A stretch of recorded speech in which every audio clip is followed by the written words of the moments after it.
Welcome, everyone. Welcome to the Better Sex Podcast. My name is Deborah Catt, and I am your shameless host. These conversations are frank and explicit and may not be appropriate for all audiences, so please listen with care. I truly believe that a sexy world creates a happier and a safer world, and if you want to do your part in creating a safer and a sexy world, please hit like, subscribe, and leave a comment wherever you get your podcasts. So today I am delighted to introduce to you Dene Maria Sebastiana. He is amazing. He's a New Yorker, a teacher, a master coach, and a facilitator. He has initiated men's circles in many communities throughout the U.S. and Mexico. His work is deep and wide, and basically, I am so delighted to have this person here with us so that we can dive into what it means to be in your masculine, in your feminine, to be fierce and tender. So without further ado, I just want to say that we are a recent connection. I'm delighted to have met him at a conference talking about men and how to do a better job in supporting them. And so I'm curious. Thank you again for being here. And how did you get here? Tell us a little bit about your journey. Well, being that I'm an elder, it's a long journey. I was 40 when I realized that I was alone in a new, strange city, and that all of my outreach for support was to women. Now, I grew up in a very hyper masculine environment, and I've always been an athlete and played ball, and I was always connected with the boys and men. And I found myself strangely alone and absent of male relationships. So I joined a men's group in a local community college. And we talked about the normal stuff that men talk about in our conversations. I wouldn't say intimate conversations because I'm not sure men know really how to be intimate, honestly. We talked about sports. We talked about investments. We talked about cars. We talked about alcohol and drugs. We talked about sex. We talked about women. We talked about all the things that men typically talk about. And I lasted about, 4 or 5, maybe 6 months. And I got bored. It's like, it's the same old shit, different day. And I didn't realize at the time that I needed something deeper. I had been through therapy. I had, been through drugs and alcohol. I had been through a lot by the age of 40, and realized that I needed to have deeper relationships with men.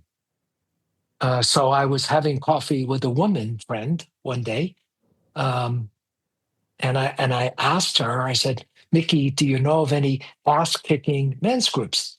And Deborah, to this day, I don't know how those words "ass-kicking men's group" came out of my mouth.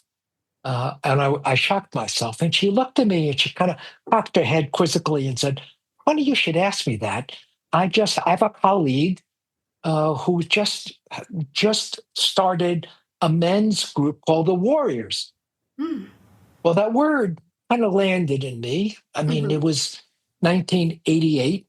The word warrior and the archetype of warrior energy was not in the public lexicon.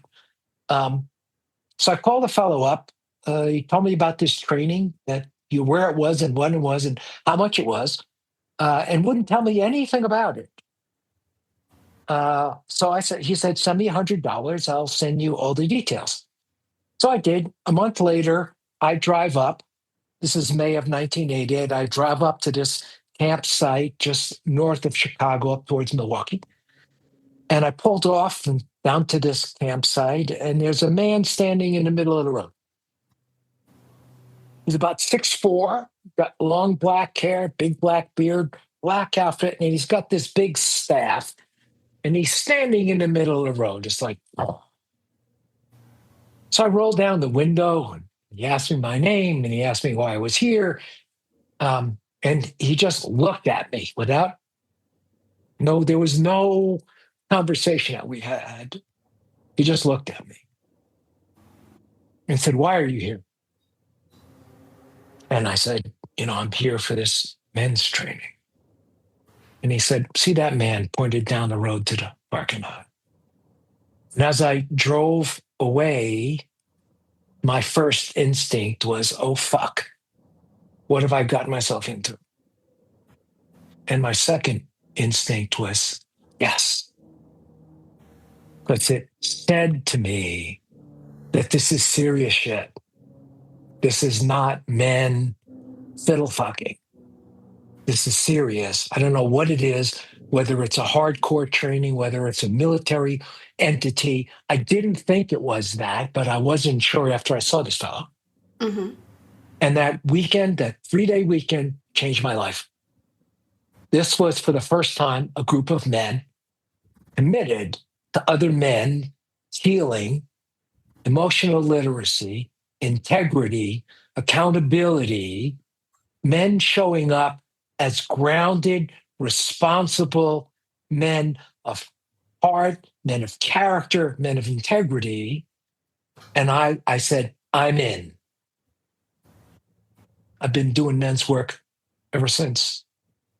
2 weeks later, I met the woman who is still my beloved. It's been 37 years last month that my men's work, and I've made a right livelihood and a mission and a purpose out of this work. Men's work and my marriage have been like two snakes dancing, each informing and being informed by the other. And my work and my marriage have been the healing modalities of my life. So good. So, as I'm listening, a couple questions come up. First of all, I'm curious, when you say you were looking for something deeper, like, what does that mean? Well, deeper than talking about women and sports and sex and money, I wanted to talk about things like, where was my heart broken? How do I share with my partner that I feel angry or ashamed or scared? Those are not, those are intimate words that men are not taught and never encouraged to be that vulnerable. And I realized in a relationship, an intimate relationship that I wanted, which had some depth and some care to it, because I'd been through a bevy of women, I wanted to let my heart participate in a relationship. I had plenty of sex up until that point, but I realized shortly before going to the training that my heart had never participated in my sex. And it wasn't until I really let my heart open with the woman that I came to to create as my beloved. I never let my heart participate until then. And now it's like, it's delicious.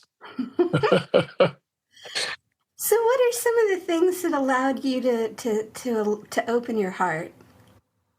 Like, what was part of that process? It's a great question. I realized in this beginning of this relationship, in the beginning of my men's work, that my heart wasn't open, Mm-hmm. that I carried a wound.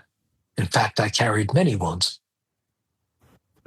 from my childhood, from my upbringing, from my neighborhood, from my engagement with boys and men, from learning to be competitive with other men, with not being able to trust men, with having been wounded by my father and my mother. I didn't trust women either, Mm-hmm. and I wanted more for my life. I was 40.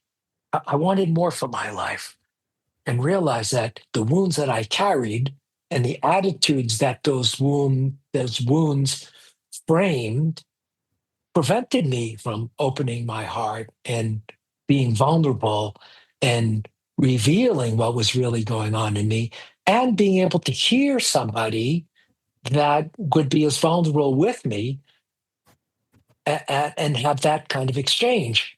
And I came off my warrior weekend. She came off life spring. Our first date lasted 2 weeks. We didn't touch each other. We didn't hold hands. We didn't kiss. We didn't have sex. We just walked and talked morning, noon, and night about inner work. Mm. That we were both looking to heal our old woundedness and have a relationship that isn't framed by our egos protecting our woundedness. We both recognized that our egos did protect our woundedness and it stopped us from being intimate. And we leaned into that part of this inner work, which we've been doing ever since, and which I've been doing my best to teach men how to go inside and check what's really going on inside. All those feeling places and those shadowy places that we don't want to look at, and find an intention and a language to articulate in an intimate way what's happening in me. Mm. And that's been my inner work for the last however many years. Yeah, so I've been reading your book, Fierce and Tender, which is, you've had quite a life, I must Quite say. a life. Colorful. Colorful. Very colorful, and I highly recommend. It's a really great read. I've really had to slow myself down. It's one of those books that I want to savor, so I've had to slow myself down and just let myself read a max Paragraph at a time. Exactly. It's a good read. It is. It is. So I'm wondering if you can talk a little bit about, so the title is Fierce and Tender is the title. And I'm wondering if you could talk a little bit about how those words play with each other. That's a lovely question and a wonderful story. I got a ton of stories for you, so bear with me as we move through this. I was in the men's work, about 10 years, married, had 2 young boys. Took a workshop by women, 2 women, led a workshop for men about mother issues. And I realized that I had unresolved mother issues. And in fact, I didn't know much about the feminine in any deep and meaningful way, other than what I was dancing with and butting up against in my marriage. I realized how much my mother wound impacted my relationship with my partner. So I decided that I would go off and do a vision quest in search of, I guess I had the language, and in search of the sacred feminine. I recognized after 10 years in men's work that all of my work had been around healing the masculine, predominantly healing the father wound that helps, well, the father wound informs a man's masculine internalization. Father wound, the cultural men, the stories, the films that we see, all the ways that we see men showing up in our culture inform young boys what it means to be a man. And I could see very clearly that wasn't a good picture. I didn't want my sons to carry that picture of the way the culture defines masculinity. I could see that there was a missing piece in masculine development where we did not recognize the feminine part of us because our culture still is hugely homophobic. Mm-hmm. Men have been taught, partially taught, that anything feminine is not good. He's going to get rejected and judged and shamed. for being too soft, or, we know what the language is when men shame other men, they call them a pussy. Mm-hmm. I didn't want that for me. I didn't want to continue living from that place because I was brought up that way. But that's not what I wanted to bring in my marriage, and it's not what I wanted to teach my sons.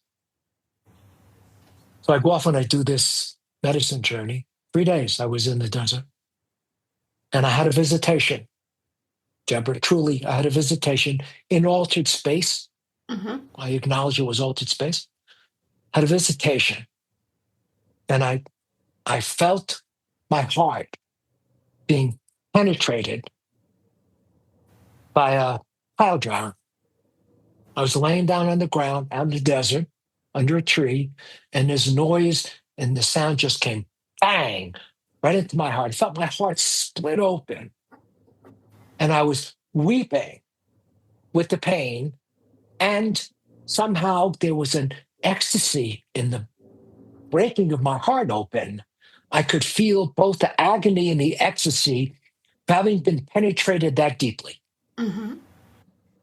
Little did I expect that was my initiation from the sacred feminine. Because she said to me in that moment, she said, now you could hear a woman say to you that she's been raped, Mm-hmm. and you'll know what to say to her. I came home, I shared that with my wife. I thought about doing kind of a parallel training that those women did for men that I might be able to do for women. I talked to a lot of women. I talked to my wife about the possibility of doing something like this. And I interviewed a dozen men that I wanted to partner with. Mm-hmm. And so many men said, Denny, I wouldn't touch that with a 10-foot pole. I am not able to do that. I found one man, my dear brother Jim Coleman, said yes. He said, I've been married 3 times. I got 2 daughters. I haven't a fucking clue what the feminine means. So yeah, I'm in. So we designed this workshop, which we called Leaving My Father's. And we did 28 workshops in 39 months. We had women come in droves. Mm-hmm. And I would say 75 to 90% of those women had been violated sexually by men. Mm. And I learned about the wound of the feminine. I learned about how men have created those conditions.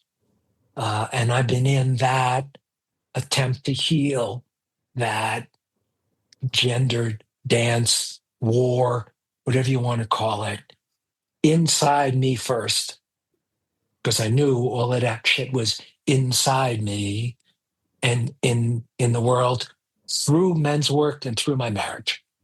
So fierce is how I've come to describe what masculine energy is. Mm-hmm. It's direct, it's clear, it's penetrative, it wields the sword of truth, it cuts through bullshit, it defines boundaries, it sets limits. And that's beautiful energy, and it's archetypal energy, and masculine energy lives in both men and women. Absolutely. And on the other side of the equation is the word tender. Mm-hmm. It's vulnerable, it's open, it's soft as compared to hard. It's receiving as masculine as penetrating. It's caring, it's nurturing, it's tender. So for me, embodying both masculine energy and the fierceness of it, and feminine energy and the tenderness of it, that's how I've endeavored to live that paradox. Is I want to be conscious and aware and discerning about when masculine energy is appropriate and when feminine energy is appropriate. Now, I'm an elder. My testosterone levels dropped significantly when I turned 60. So, in the absence of testosterone, and say I don't have testosterone. I just don't have it flooding my body the way young men have that. I've been able to cultivate that tender side. So it's a practice, like, dancing a paradox, like any paradox, is a practice. How do I balance when to be fierce, when to be tender, when to be clear, when to be fluid? And I've learned so much in this time through this paradox and through this metaphor. I as I'm listening to you, it occurs to me, especially since we're talking about the mother and the father wound, that fierce tenderness is apparent in both, clean, clear daddy energy and clean, clear mommy energy. Like that nurturing energy comes in with both of those archetypes, and with both of those, with both of those pieces Yes. there. And so it occurs to me that part of your story and what you're bringing forth is this idea of really giving and holding that parental container, maybe? Yes. Am I getting Yes. that right? Yes. Yes. Well, if you look at a single dad or single mom, the single dad, I'm talking about I'm in a heteronormative conversation now. Okay. Mm-hmm. A hetero dad is going to probably have more fierce energy than tender energy. But to be a good dad, he's got to cultivate a softer side of him to be able to know when to draw a line and set a boundary and when to stay fluid and open and just listen rather than, give instruction. The mom, on the other hand, as a single mom, has got the same degree of difficulty. She's going to want to nurture, but she's also got to draw boundaries, particularly if she's got a boy and a Mm-hmm. father, particularly if he's got a daughter. They've got to learn that contra-gender energy that doesn't come naturally to them because the culture doesn't see through this kind of lens. So I'm living in Denver. I've got a group of young men that I'm mentoring now. And, a lot of them been raised by single moms. Mm-hmm. So they're 25, 30, 40 years old, and they're struggling with what is a healthy masculine and what is a healthy feminine. Because I'm not sure that we're taught, I know for a fact that we're not taught, how does a man and a woman honor both of those energies Right. How do we honor that in ourselves in without ourselves? making it wrong, without making it like, I work with a lot of couples, and I'll hear that from particularly the women. It's like, oh, I'm too much in my masculine. And then, from the men, it's like they don't feel like they have the space to step in, or if they're like, oh, this is where my wife leads, she's good at this. This is her talent. This is her natural way of being. Like, but if he's in the support role, it can be very challenging for him. Yes.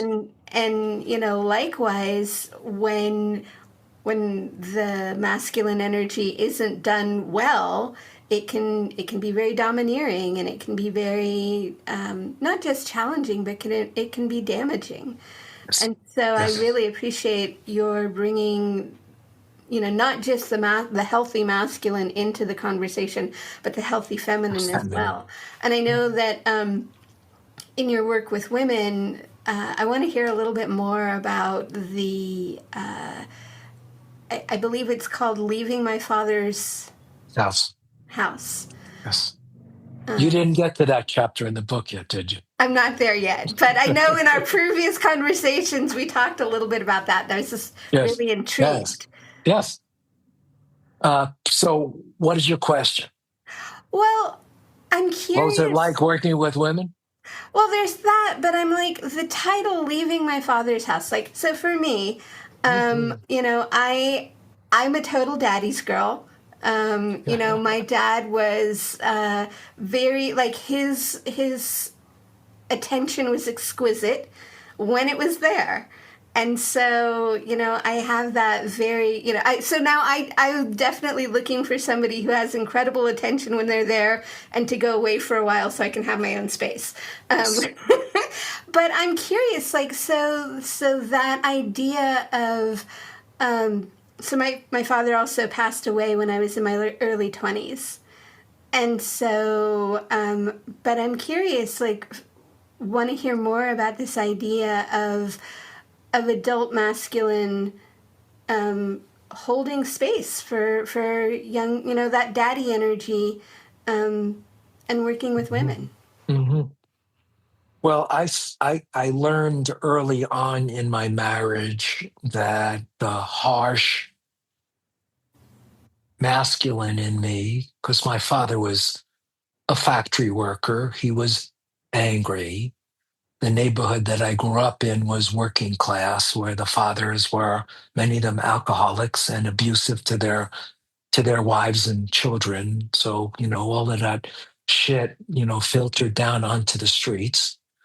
And you can see that we are, in my opinion, we are at the tail end and the death throes of the patriarchal masculine. The masculine energy has been ruling for however many thousand years. And you can see the damage that it's done. It does damage to women, it does damage to the earth, and it does damage to the feminine in men. Our planet is dangerously imbalanced between masculine and feminine energy, and it can't sustain the pathway that it's walked. If it does, we're going to destroy the earth and we destroy ourselves. And we're closer than we realize. So my father's house is a metaphor for patriarchal mindset. Mm.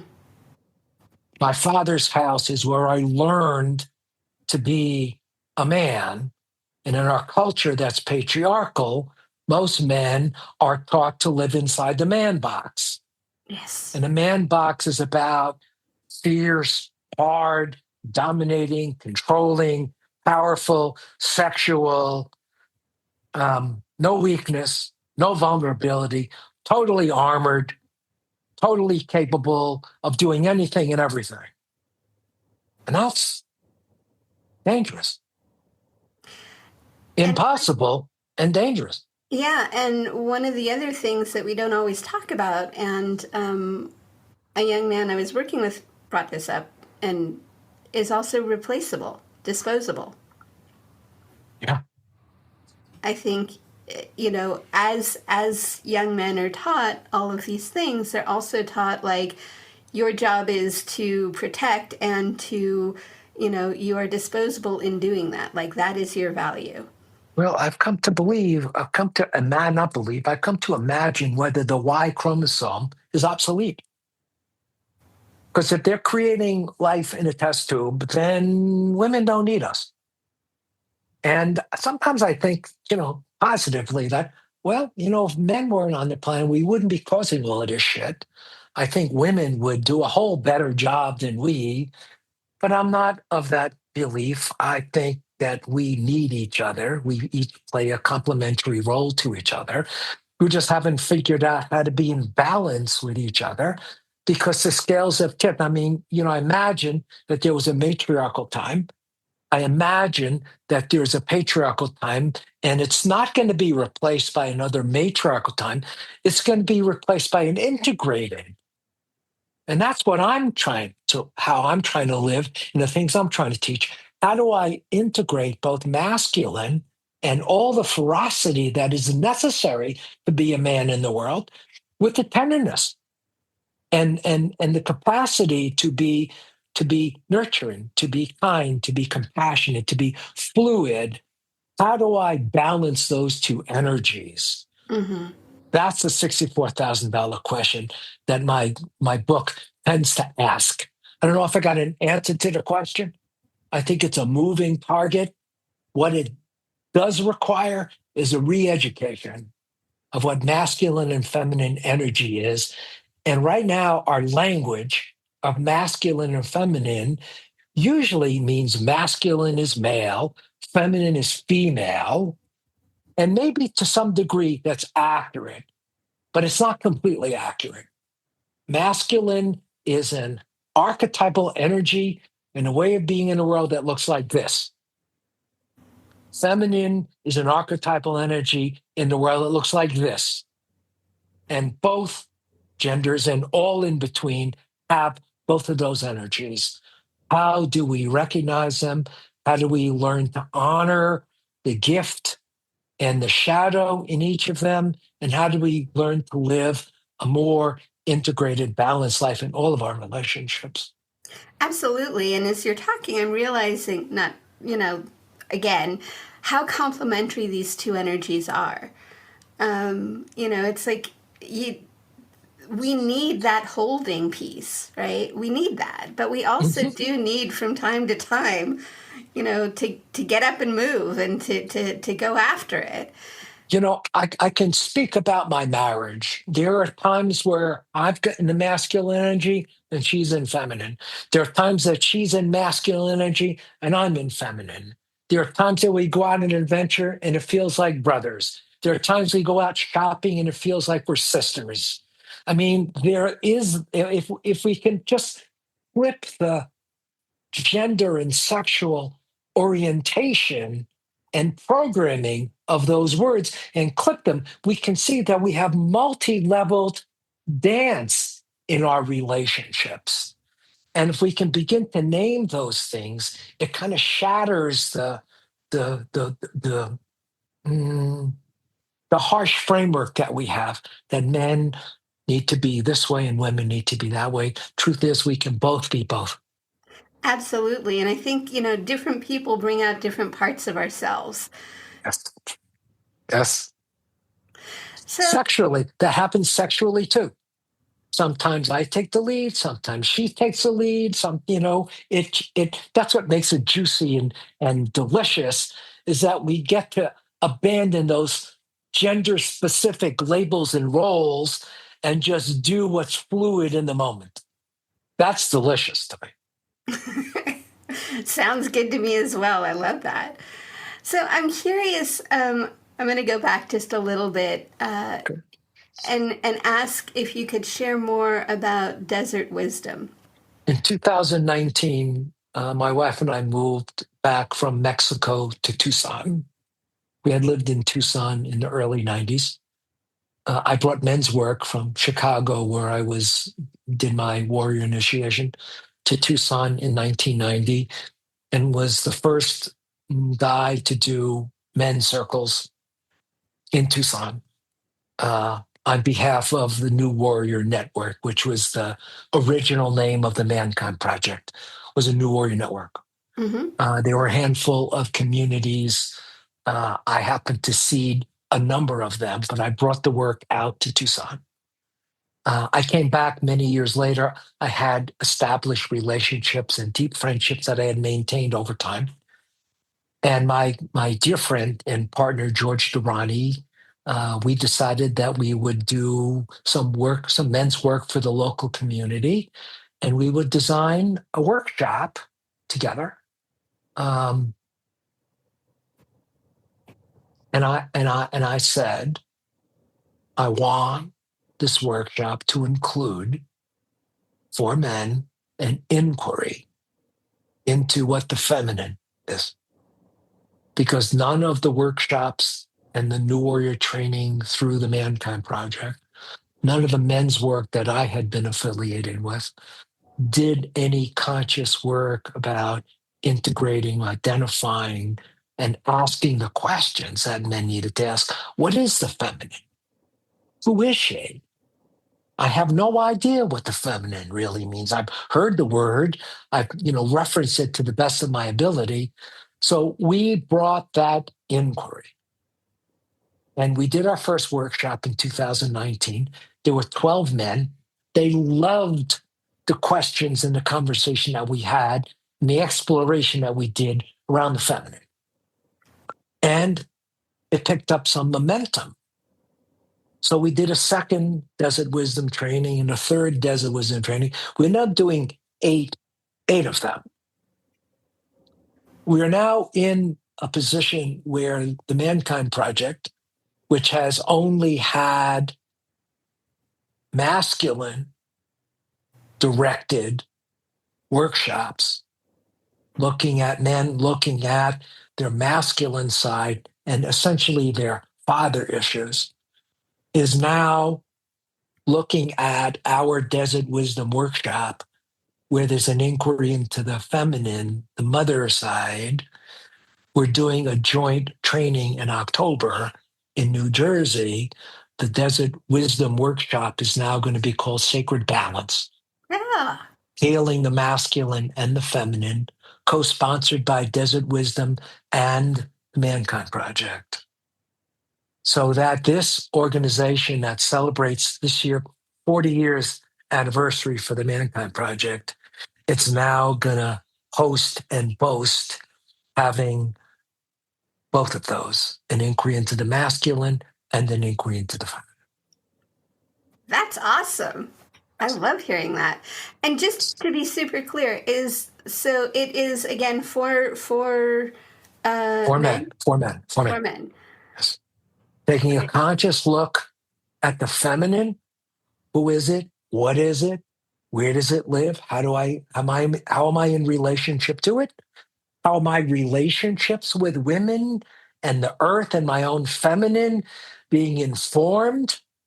A deep inquiry and deep work around those issues that have programmed us to be in relationship, oftentimes in a dysfunctional way, with women and the feminine. Mm. It's time for men to do that work. I'm so excited to hear that. Yeah, me too. And now, and I want that for women too. I really want that for women as well. I want to do more leaving my father's house work. I'd like to. So now I am in conversation with a number of men and women about doing a training for couples. Mm. And bringing both an inquiry into the deep masculine, an inquiry into the deep feminine, identifying the ways in which we dysfunction with each other across every level, both vertically and horizontally, the way we dysfunction with each other, and helping couples that are struggling. And couples, marriages dissolve almost 2 out of 3. Mm-hmm. It needs, maybe it's time for the institution itself to discombobulate, but men and women need instruction in this way, I believe, in order for them to find the harmony of that dance in integrated balance. This is kind of an odd question, but it's one that comes up a lot for, with my clients. So let's say that one partner wants to participate and the other partner isn't. They're in resistance, they're not ready, all of the things. Like, what do you say to that partner that is ready? And how do you suggest inviting the not so ready partner to join them? That's a good question. I'm not sure I've got a pat answer for that. I know that I have been shameless over the years of getting women to push men into the work. So many men have come when we ask a question, why are you here? Because one of the first questions we ask a man as he steps into this container, why are you here? Well, my wife said if I don't go, she'll never talk to me again, or she'll never fuck me again, or she'll never do whatever it is again. So I figured I'd better listen. There's that kind of simplistic response. My question would be, and usually the man is the one that drags in a place like this. I would just hold up the mirror and say, well, tell me how your relationship is with your partner. She wants to come and do this work. She must see something that needs to be examined. Are you willing to consider that your relationship has some dysfunctional places? Mm-hmm. And you contribute to that dysfunction? Are you willing to look at your part, your accountability? Are you willing to be vulnerable and consider that This is a dance that you're not doing real well. What do you have to lose? So, Deborah, I've learned not to work harder for somebody else and they're willing to work for themselves. I'll ask them that question, but I won't work harder for them. If you're not ready, you're not ready. And I've often said we only change when it hurts too much to keep doing it the same way. Yeah. If it doesn't hurt enough, you ain't going to do it. Even if it's dysfunctional, it's familiarly dysfunctional. So I stay in it as a result, as opposed to risking change and being in the discomfort of not knowing. That's not an easy thing for people to do. Do you agree, man? Right.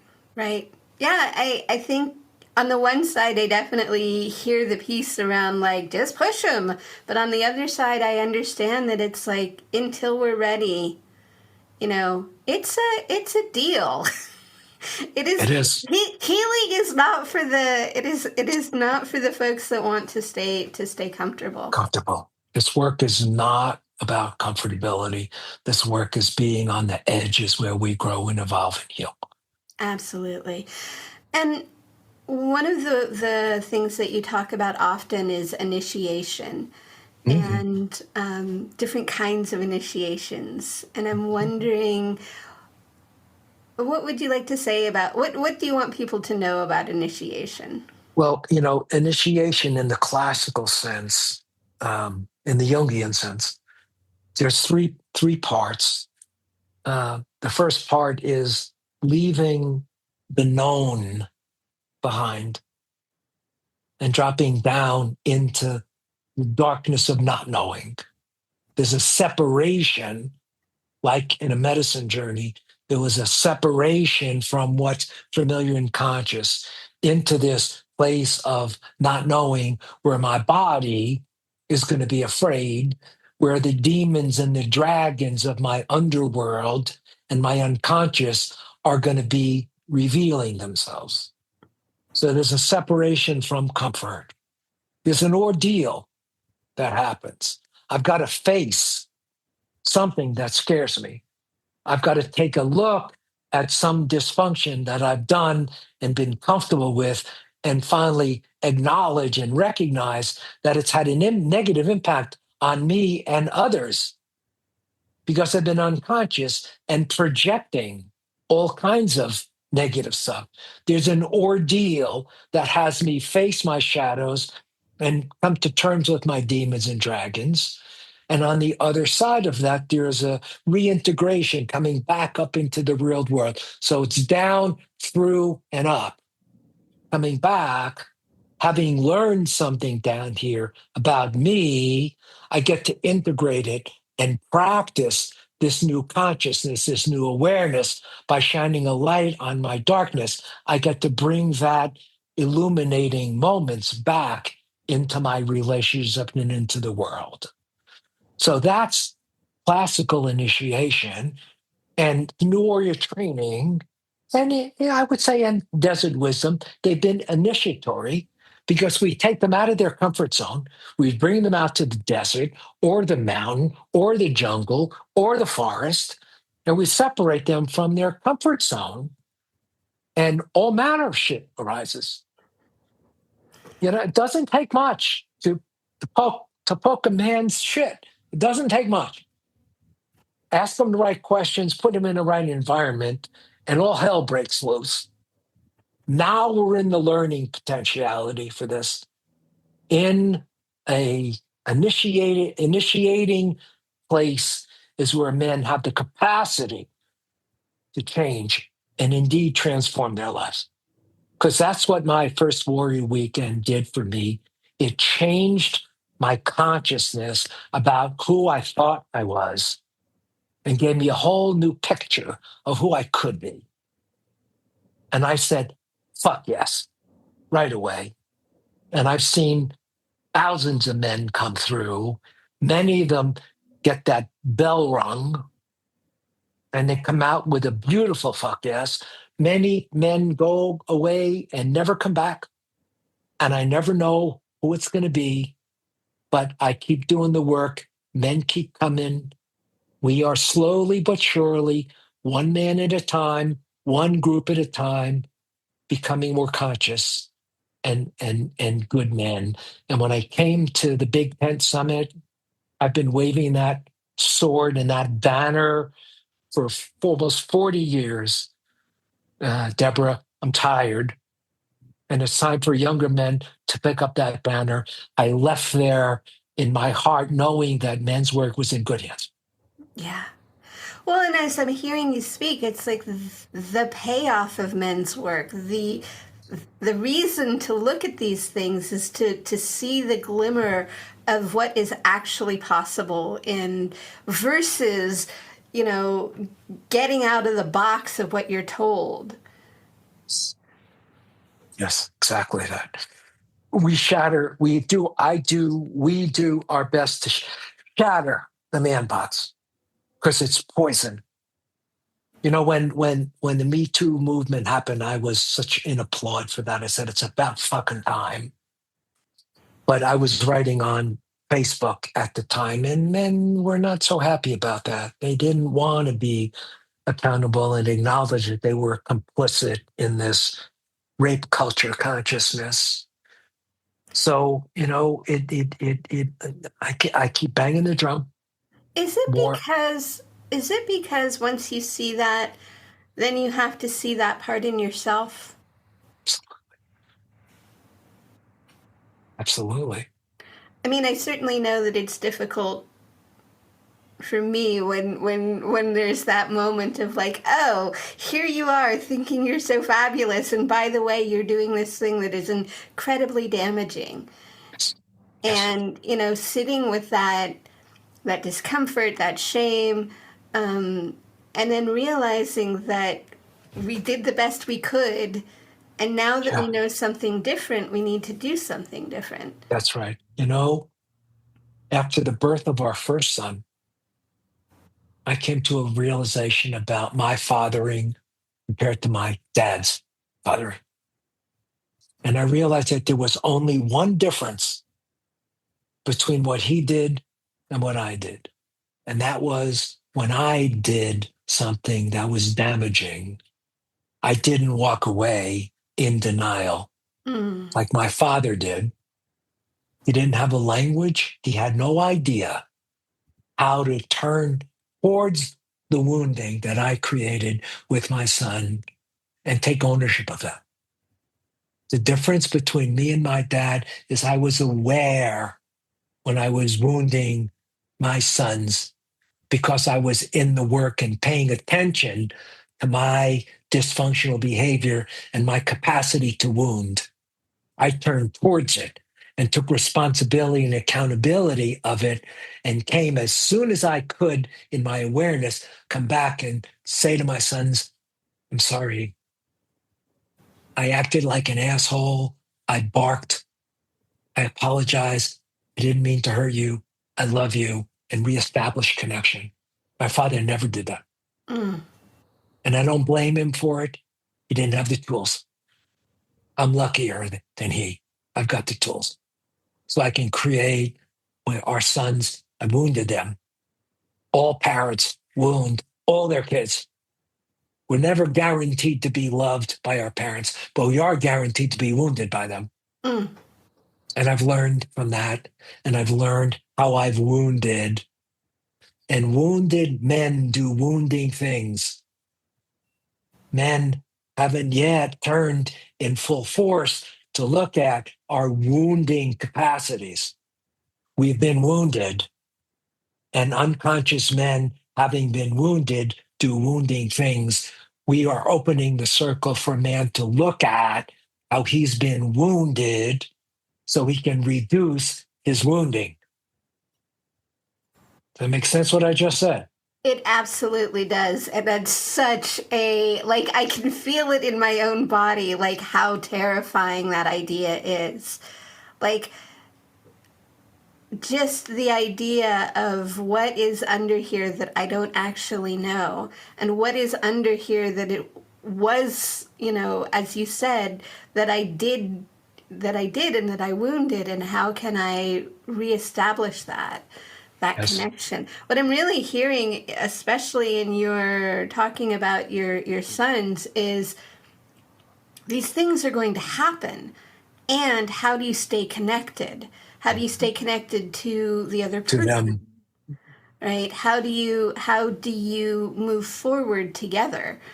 And that's something, I see with the my work with couples often, is it's like the resentment, the pain, the shame.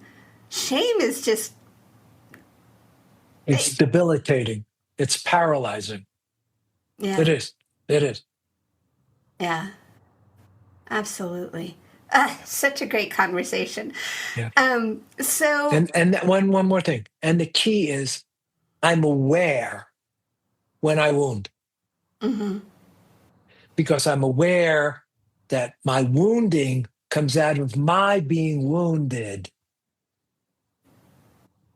My wound creates a shadow and an ego protection. Unawareness of that wound that the ego is protecting, I act from that ego place and wound. So the key for all of us is to come to terms with how we've been wounded and bring healing to our own woundedness. And when we do that, we wound others less. Mm. It's an inside out job, right down the line. So, what is one small step that a person can take? Somebody who might be listening to this conversation and going like, Come to your local men's circle. Women, push your man to get to a men's circle. Mankind Project, mkpusa.org, sacredsons.com. There's a zillion men's circles offering support for men at every level. Get men to come to circles. They're safe, they're challenging, they're effective, and your life will change and it'll never be the same. Because if you keep on doing what you've always done, you keep on getting the same shit. hmm, Take a risk. Come and do your work. thank you. All Now, I right. can't say that to women, but I can say that to men. And I will say to women, we have our work to do as well. So, on that note, though, where can we find you specifically? Okay. Dene Maria Sebastiana.com. That's my website. You can contact me through that. I do elite coaching for men. I work with couples. I work with women. Because all of this is, irrespective of the gender, the work remains the same for each of us, looking at our unconscious woundedness. And so, I do that, read my book, join a men's circle. We're going to be designing a workshop for couples, probably offered the beginning of next year. There's a Desert Wisdom workshop sponsored through MKP. Go into mkpusa.org and watch for Sacred Balance. That's our Desert Wisdom workshop with a new name. Sacred Sons has a ton of workshops for men. They're also doing a workshop for co-gender up in Seattle in September called Remembrance. Go to Sacred Sons website. There are a lot of ways to get anchored into the work. 520-301-0122. Call me, text me. You can find this work in a whole variety of ways. And all of that will be in the show notes below. But thank you so, so very much. Yes. This has been just an incredibly, I feel transformed even just in the conversation. Thank you so much. Good. So One you. more thing, Tender Yes, and please. Fierce and Tender, Amazon, $20. All Buy the right. book. All right. And for those of you who are not Amazon people, please have your local bookstores carry it. I ordered through my local bookstore and got some people interested in reading it, so I'm very excited. Beautiful. Thank you. Thank you. All Thank you. right. Thank you, Good. Dene Marie. You're welcome. I am so, so excited to have you here today. Please be sure to follow him on, do you have social media as well, or are you I mostly have, yeah, website? you can find me on Facebook. You can find me on Instagram. Just do Dene Maria Sebastiana, Maria, not Marie, Maria. It's okay. Dene Maria Sebastiana. Look me up. You'll find me in lots of places. Awesome. Thank you so very much. And if you Okay. know somebody who needs to hear this conversation, please share us wide. Shamelessly share us with your friends, your Yes. neighbors, your family. And, subscribe, like, and comment wherever you get your I'm so excited here. I'm not even speaking right. Wherever you get your podcasts. Good. And thank you again. And bye for now.